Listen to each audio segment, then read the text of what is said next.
Good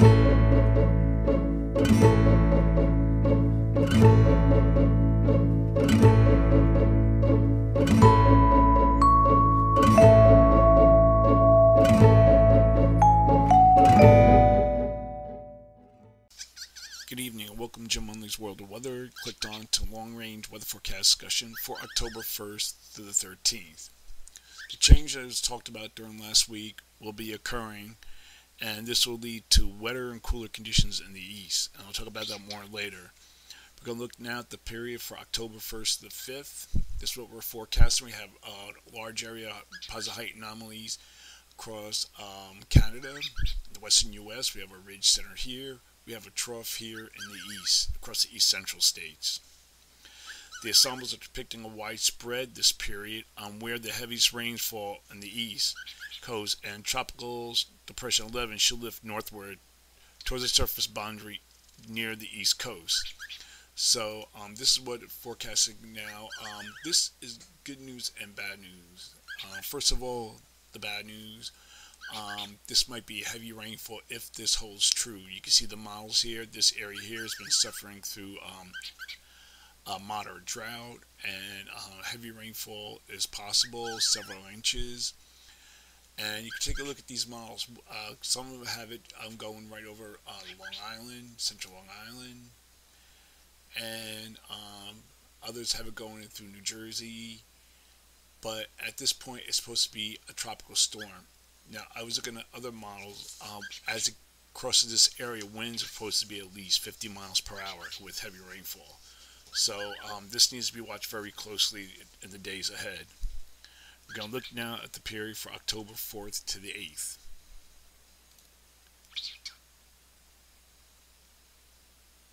Here's a 4th. The pattern doesn't change very much. We have a trough off the west coast, large positive height anomalies here, and a trough in the east.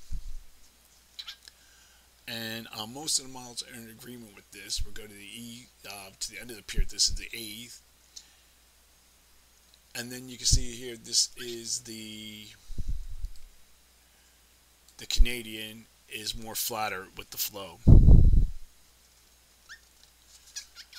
So during this forecast period, I am forecasting above normal temperatures here, below normal temperatures for this area, and the temperature anomalies will be roughly about 6 to 8 degrees above normal here and 4 degrees below normal across this area here. Now the other models are more distinct. You see it has warmer, cooler, near normal.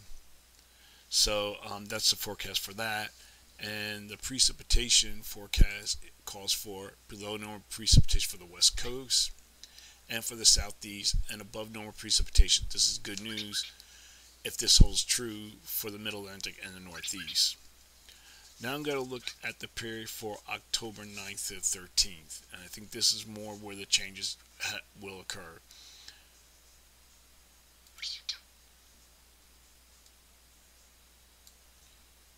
Here we are at the 9th. We still have a trough here, still large positive height anomalies across the northern latitudes.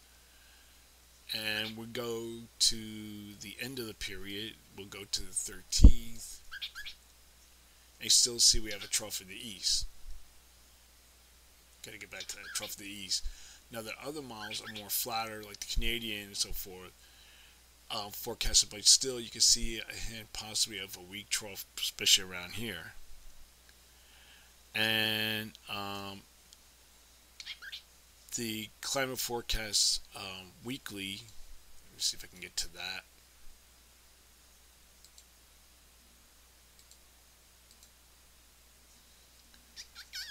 For this period is more flatter, but still have above normal heights here. And the GFS ensembles has above normal heights, and this is kind of like in line with the other models. During this forecast period, I am forecasting above normal temperatures here with anomalies.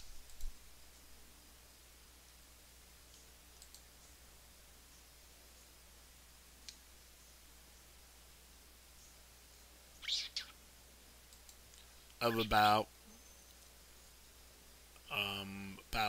let me see,